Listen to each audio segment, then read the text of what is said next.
오늘은 재테크 시작하면 거의 무조건 한 번은 헷갈리는 거 하나 제대로 정리해볼게. 연금저축, IRP, ISA 이 세 가지야. 이거 그냥 이름만 보면 비슷해 보이는데 실제로는 역할이 완전히 다른 통장이야. 이걸 제대로 이해 못하면 세금 더 내고 돈은 쓸데없이 묶이고 투자도 애매해지는 상황이 나오게 돼. 그래서 오늘은 이걸 어렵게 설명하는 게 아니라 진짜 쉽게 머릿속에 그림 그려지게 설명해줄게. 이걸 이해하는 가장 쉬운 방법은 금융상품이라고 생각하지 말고 통장 역할로 보는 거야. 돈을 담는 통장이 3개 있다고 생각해보면 된다. 하나는 절대 쉽게 못 여는 금고고, 하나는 그 금고를 조금 더 확장한 버전이고, 마지막 하나는 자유롭게 쓰는 투자용 지갑이라고 보면 돼. 이걸 그대로 연결하면 금고가 연금저축이고 확장된 금고가 IRP고 지갑이 ISA야. 먼저 연금저축부터 보면 이건 진짜 금고 같은 통장이야. 한번 넣으면 쉽게 못 꺼내는 대신 넣는 순간 나라가 옆에서 세금 좀 깎아줄게 하면서 보너스를 얹어주는 구조야. 예를 들어 내가 1년에 600만 원을 넣었다고 해보자. 그러면 그냥 돈 넣은 게 아니라 세금에서 일정 금액을 돌려받게 돼. 이게 세액공제라는 건데 대략 13%에서 16% 정도 수준이라고 보면 된다. 이걸 쉽게 생각하면 투자를 해서 번 돈이 아니라 돈을 넣는 순간 확정으로 생기는 이익이라고 보면 돼. 그래서 연금저축은 투자 상품이라기보다 세금으로 수익을 만드는 통장이라고 보는 게 더 정확해. 근데 여기서 중요한 조건이 하나 있어. 이 금고는 55세 전에는 거의 못 연다고 보면 된다. 중간에 꺼내면 어떻게 되냐면 그동안 받았던 세금 혜택을 다시 내야 하고 추가 세금까지 붙는다. 그래서 많은 사람들이 실수하는 포인트가 여기야. 처음에는 세금 아낀다고 넣어놓고 중간에 돈 필요해지면 깨버리는 경우가 있는데 이러면 혜택은 다 날리고 오히려 손해보는 구조가 나온다. 그래서 연금저축은 이렇게 기억하면 된다. 지금 세금을 줄여주는 대신 오래 묶이는 통장. 이제 IRP로 넘어가 보자. 이건 이름 때문에 어렵게 느껴지는데 사실 구조는 단순해. 연금저축이 금고 하나라면 IRP는 금고를 하나 더 추가로 쓰는 느낌이야. 연금저축만 쓰면 600만원까지만 세금 혜택을 받을 수 있는데 IRP까지 같이 쓰면 총 900만원까지 혜택을 받을 수 있어. 그래서 사람들이 보통 이렇게 한다. 연금저축에 600만원 넣고 IRP에 300만원 넣어서 총 900만원을 채운다. 이렇게 하면 세금 환급을 거의 최대치로 받을 수 있는 구조가 돼. 여기서 중요한 포인트는 연금저축만 하는 건 절세를 절반만 하는 거라는 거야. IRP까지 같이 써야 세금 혜택을 제대로 다 가져가는 구조가 돼. 이제 ISA를 보자. 여기서부터는 완전히 다른 개념이라고 보면 돼. 연금저축이나 IRP는 돈을 넣을 때 이득을 보는 구조였지?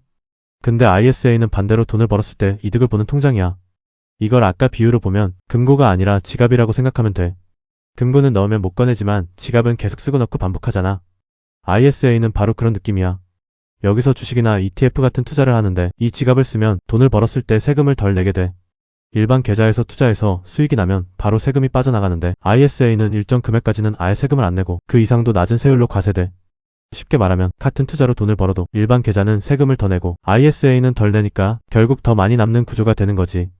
그리고 ISA는 연금처럼 오래 묶이는 것도 아니고 최소 3년만 유지하면 그 이후에는 비교적 자유롭게 돈을 꺼낼 수 있어. 그래서 ISA는 돈을 묶는 통장이 아니라 돈을 굴리는 통장이라고 보면 돼. 여기까지 이해했으면 이제 거의 끝이야. 이 세 개는 서로 비교하는 게 아니라 역할이 완전히 다르다는 걸 알았을 거야.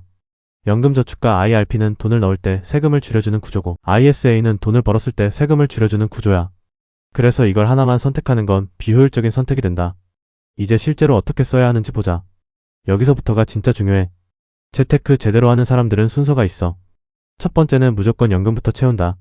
연금저축 600만원, IRP 300만원, 이렇게 총 900만원을 채우는 게 기본이야. 왜냐면 이건 넣는 순간 확정적으로 이득이 생기기 때문이야. 투자는 언제든지 흔들릴 수 있지만 세금 혜택은 거의 확정이라고 보면 돼.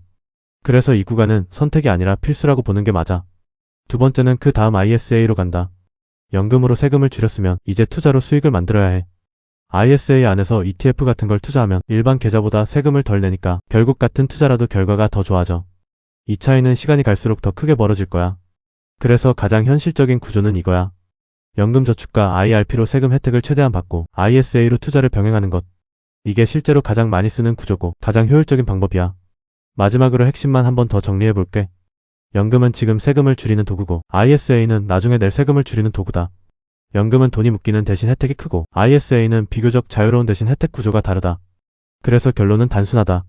연금저축과 IRP로 세액공제를 최대한 활용하고 ISA로 투자를 같이 가져가는 것. 이 구조가 지금 기준에서 가장 효율적인 재테크 기본 구조야. 이거 이해하면 재테크 방향은 거의 안 틀린다. 다음에는 실제로 계좌를 어떤 순서로 만들고 월급 기준으로 얼마씩 넣는 게 좋은지까지 현실적으로 바로 써먹게 풀어줄게. 유익한 재테크 정보 계속 원하면 구독, 좋아요, 알림 설정 해두자. 지금까지 재테크 유치원이었어.